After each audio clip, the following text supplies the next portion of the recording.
2024 ఐపీఎల్కు సంబంధించిన ఒక latest అప్డేట్ని IPL chairman అయిన అరుణ్ ధమాల్ చెప్పాడు. ఐపీఎల్ ఏ రోజు స్టార్ట్ అవుతుంది, దాంతో పాటుగా ఎక్కడ ఎవరు ఫస్ట్ మ్యాచ్ను మొదలు పెడతారో కూడా ఆయన రివీల్ చేశాడు. సో మీ అందరికీ తెలుసు, ఉమెన్స్ ప్రీమియర్ లీగ్ ఫిబ్రవరి 23 నుంచి స్టార్ట్ కాబోతోంది. So women's premier league final match అన్నది మార్చ్ 17 ఉంటుంది. సో కరెక్ట్గా ఈ ఉమెన్స్ ప్రీమియర్ లీగ్ అయిపోయిన 5 రోజులకి ఐపీఎల్ని స్టార్ట్ చేయడానికి బీసీసీఐ ప్లాన్స్ చేస్తున్నట్టు ఐపీఎల్ చైర్మన్ ప్రకటించాడు. అంటే మార్చ్ 22 ఫస్ట్ మ్యాచ్ ఉండే అవకాశం ఉంది. మొదటి నుంచి మనం అనుకున్నట్టుగానే అదే డేట్ని లాక్ చేస్తున్నారు. ఇక మొదటి మ్యాచ్ ఎక్కడ జరుగుతుంది అంటే చెన్నై చిదంబరం స్టేడియంలో జరగబోతోంది. లాస్ట్ ఇయర్ ఐపీఎల్ చూసాము అంటే Chennai Super Kings versus Gujarat Titans మధ్య మొదటి మ్యాచ్ జరిగింది.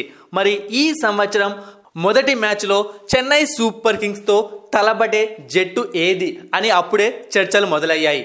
యాక్చువల్గా అయితే మామూలుగా విన్నర్స్ మరియు రన్నర్స్ మధ్య ఫస్ట్ మ్యాచ్ జరుగుతూ ఉండడం ఆనవాయితీగా ఐపీఎల్లో వచ్చేది. కానీ ఈ మధ్య కాలంలో ఆ రూల్ని మార్చేశారు. ఎక్కువ ఫ్యాన్ బేస్ ఉన్న టీమ్స్ మధ్య ఫస్ట్ మ్యాచ్ని పెట్టి ఎక్కువగా హైప్ క్రియేట్ చేయడానికి ఐపీఎల్ వాళ్ళు భావిస్తున్నారు. ఆ క్రమంలో చెన్నై సూపర్ కింగ్స్తో పాటుగా ముంబై ఇండియన్స్తో మ్యాచ్ జరుగుతుందా, లేకుంటే రాయల్ ఛాలెంజర్స్ బెంగళూరుతో మ్యాచ్ జరుగుతుందా, లేదా ఆనవాయితీ ప్రకారం రన్నర్స్ అయిన గుజరాత్ టైటాన్స్తోనే మ్యాచ్ జరిపిస్తారా అని చెప్పి అందరూ సందేహంలో పడిపోయారు.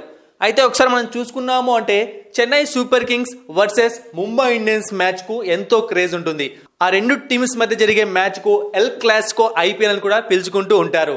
అంతేకాకుండా Chennai Super Kings versus royal Challengers Bengaluru match కూడా అంతే క్రేజ్ ఉంటుంది.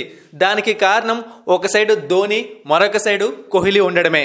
ఫ్యాన్ బేస్ ప్రకారం చూసుకుంటే మాత్రం చెన్నై సూపర్ కింగ్స్తో తలబడితే ఒకటి ముంబై ఇండియన్స్ లేదా రాయల్ ఛాలెంజర్స్ బెంగళూరు తలబడే అవకాశం ఉంది.